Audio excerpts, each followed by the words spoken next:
नमस्कार जी। तो शाम के 8 बज चुके हैं, तो आइए जानते हैं दिन भर की आज की प्रमुख खबरों को। श्रीखंड महादेव यात्रा 10 जुलाई को रवाना होगा पहला श्रद्धालुओं का जत्था। 23 जुलाई को आखिरी, डीसी ने लिया जायजा। उत्तर भारत की सबसे कठिनतम यात्राओं में शुमार श्रीखंड महादेव यात्रा इस वर्ष आधिकारिक तौर पर 10 से 23 जुलाई तक होगी।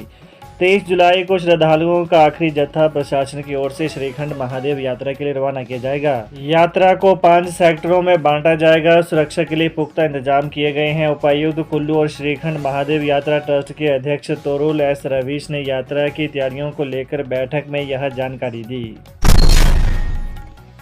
विजिलेंस ने ब्लॉगर को किया गिरफ्तार। खुद को बताता था पत्रकार, शिक्षण संस्थान संचालक से मांगी थी घूस। हिमाचल के जिला कांगड़ा में विजिलेंस की टीम ने एक ब्लॉगर को गिरफ्तार किया है। यह ब्लॉगर खुद को पत्रकार बताता था। बता दें कि इसने जमीन के मामले में एक शिक्षण संस्थान संचालक से घूस मांगी थी, जिसके बाद विजिलेंस टीम ने जाल बिछाया और उसे गिरफ्तार किया है। एएसपी विजिलेंस बद्री सिंह ने मामले की पुष्टि की है। शारीरिक संबंध बनाने का दबाव डालती थी छात्रा, कंप्यूटर इंजीनियरिंग प्रशिक्षु ने की आत्महत्या। जवाहरलाल नेहरू राजकीय इंजीनियरिंग कॉलेज सुंदरनगर में कंप्यूटर इंजीनियरिंग प्रशिक्षु की आत्महत्या मामले में आरोपी छात्रा को 14 दिन के न्यायिक रिमांड पर भेज दिया है। मामले में मृतक अर्पित की मां ने सुंदरनगर पुलिस थाना में आरोपी छात्रा के खिलाफ शिकायत दर्ज करवाई थी। पुलिस ने सुसाइड नोट और माता की शिकायत के बाद प्रशिक्षु छात्रा पर आत्महत्या के लिए उकसाने पर मामला दर्ज कर उसे गिरफ्तार किया था। वहीं पिछले कल रिमांड अवधि पूरी होने के बाद उसे फिर से कोर्ट में पेश किया गया, जहां से उसे 14 दिन की न्यायिक हिरासत में भेज दिया है। मामले में अब फॉरेंसिक रिपोर्ट्स का विश्लेषण होना बाकी है। इसके अलावा कॉलेज के हॉस्टल में सीसीटीवी फुटेज की भी छानबीन की जा चुकी है। मृतक अर्पित की मां का आरोप है कि प्रथम वर्ष की एक छात्रा उसे ब्लैकमेल कर मानसिक रूप से प्रताड़ित करती थी। प्रशिक्षु छात्रा शारीरिक संबंध बनाने के लिए मजबूर करती थी। इसी से तंग आकर युवक ने फंदा लगाया था। उधर मामले को लेकर डीएसपी सुंदरनगर भारत भूषण ने बताया कि आरोपी लड़की का पुलिस रिमांड पूरा होने के बाद उसे न्यायिक हिरासत में भेज दिया है। आरोपी लड़की ने प्रथम दृष्टया में अपना अपराध कबूल किया है। सरकार ने बढ़ाया सुरक्षा पहरा। सचिवालय में आगंतुकों के प्रवेश को लेकर जारी किए नए आदेश। हिमाचल प्रदेश सरकार ने सुरक्षा पहलुओं को देखते हुए सचिवालय में सुरक्षा पहरा बढ़ा दिया है। इसके तहत सुरक्षा कर्मियों द्वारा एंट्री गेट में चेकिंग के बाद भी आगंतुकों को प्रवेश करने दिया जा रहा है। साथ ही सीसीटीवी कैमरों से भी कड़ी नजर रखी जा रही है। सामने आया है कि नए व्यक्ति एंट्री पास बना लेते हैं और फिर सचिवालय में पूरे दिन मंत्रियों व अधिकारियों के कार्यालयों तथा अलग अलग ब्रांचों के चक्कर मारते हैं।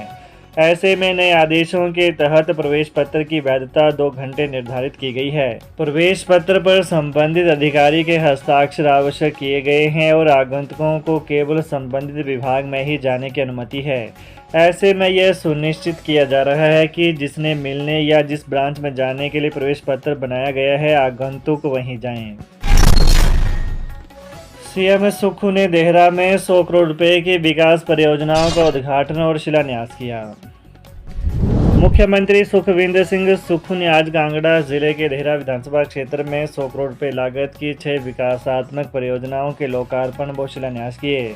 मुख्यमंत्री ने हरिपुर तहसील के बनखंडी में दुर्गेश अरण्य वन प्राणी उद्यान में 47.62 करोड़ रुपए की लागत से अस्पताल, प्रशासन व डायग्नोस्टिक ब्लॉक, केंद्रीयकृत रसोई घर व क्वारंटीन केंद्र और 16.25 करोड़ रुपए की लागत से अठाऊ पेयजल योजना की आधारशिला रखी।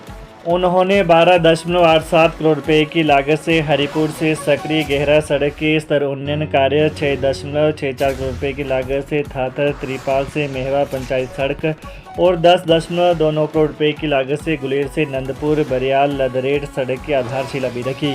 उन्होंने देहरा तहसील में 4.96 करोड़ रुपए की लागत के सामुदायिक स्वास्थ्य केंद्र का लोकार्पण किया। नगर निगम प्रशासन ने काटा 1 दिन का वेतन, कर्मचारियों ने दी आंदोलन की चेतावनी। नगर निगम के सहब सोसाइटी कर्मचारियों का प्रशासन ने 1 दिन का वेतन काट दिया है। पिछले महीने सहब कर्मचारी कामकाज छोड़ हड़ताल पर चले गए हैं। ऐसे में प्रशासन ने बिना सूचित किए काम पर नहीं आने पर सहब कर्मचारियों की 1 दिन एब्सेंट मार्क की है, जिस पर सहब कर्मचारी भड़क गए हैं। इस मामले को लेकर साहब कर्मचारी निगम आयुक्त भूपेंद्र अत्री से मिले और एब्सेंट नहीं लगाने की मांग की है। इस पर प्रशासन ने अपने हाथ खड़े कर दिए हैं। प्रशासन का कहना है कि कर्मचारी काम पर नहीं आए हैं और बिना सूचित किए हड़ताल पर चले गए थे। ऐसे में काम पर नहीं आने पर कर्मचारियों का एक दिन का वेतन काटा गया है। निगम प्रशासन के इस फैसले से गुस्साए कर्मचारियों ने प्रशासन को दोबारा से आंदोलन की चेतावनी भी दी है। भड़के कर्मचारी आज मेयर कार्यालय पहुंचे और मेयर सुरेंद्र चौहान के समक्ष इस मामले को उठाया। शून्य दाखिले वाले 103 और सरकारी स्कूल होंगे बंद, 443 को मर्ज करने की तैयारी।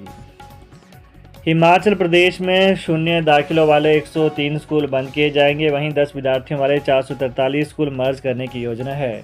स्कूल शिक्षा निदेशालय ने 21 अप्रैल तक स्कूलों में हुए दाखिलों के आधार पर प्रस्ताव तैयार कर मंजूरी के लिए सरकार को भेज दिया है। 10 बच्चों वाले स्कूल 2 से 5 किलोमीटर के दायरे में आने वाले अधिक दाखिलों वाले स्कूलों में समायोजित किए जाएंगे। प्रस्ताव में बताया गया है कि प्रदेश में 72 प्राइमरी, 28 मिडिल और 3 हाई स्कूलों में विद्यार्थियों की संख्या शून्य है। इन स्कूलों को डीनोटिफाई करते हुए बंद करना चाहिए। नेता प्रतिपक्ष बोले, किडनी रोगियों के साथ खिलवाड़ कर रही सुक्खू सरकार। नेता प्रतिपक्ष जयराम ठाकुर ने कहा कि सुक्खू सरकार प्रदेश के किडनी पीड़ित मरीजों के साथ खिलवाड़ कर रही है। प्रदेश भर में किडनी के मरीजों का डायलिसिस कर रहे अस्पतालों को बार बार गुहार लगाने के बाद भी पैसा जारी नहीं किया जा रहा है। प्रदेश भर के 80 डायलिसिस सेंटर का 25 करोड़ रुपये से ज़्यादा का बकाया है। मंडी में जारी बयान में जयराम ने कहा कि सरकार के इस रवैये के कारण डायलिसिस सेंटर चला रहे अस्पताल संचालक भी परेशान हैं। उन्होंने बार बार सरकार को आगाह किया है कि अगर भुगतान नहीं हुआ तो उन्हें डायलिसिस सेंटर बंद करने के लिए मजबूर होना पड़ेगा। कहा कि मुख्यमंत्री मरीजों पर रहम करें और डायलिसिस समेत इलाज से संबंधित सभी बकाया धनराशि का भी शीघ्र भुगतान करें। सरकार की ओर से अभी भी हिमकेयर और आयुष्मान की लगभग 400 करोड़ रुपए की देनदारी है। बुढ़ापे में दवाई और घर खर्च को मोहताज एचआरटीसी पेंशनर्स। सरकारी नौकरी में 35 से 40 साल नौकरी करने के बाद एचआरटीसी से सेवानिवृत्त हुए पेंशनर्स आज पेंशन समय पर न मिलने के कारण दवाइयों और घर खर्च चलाने के लिए मोहताज हो गए हैं।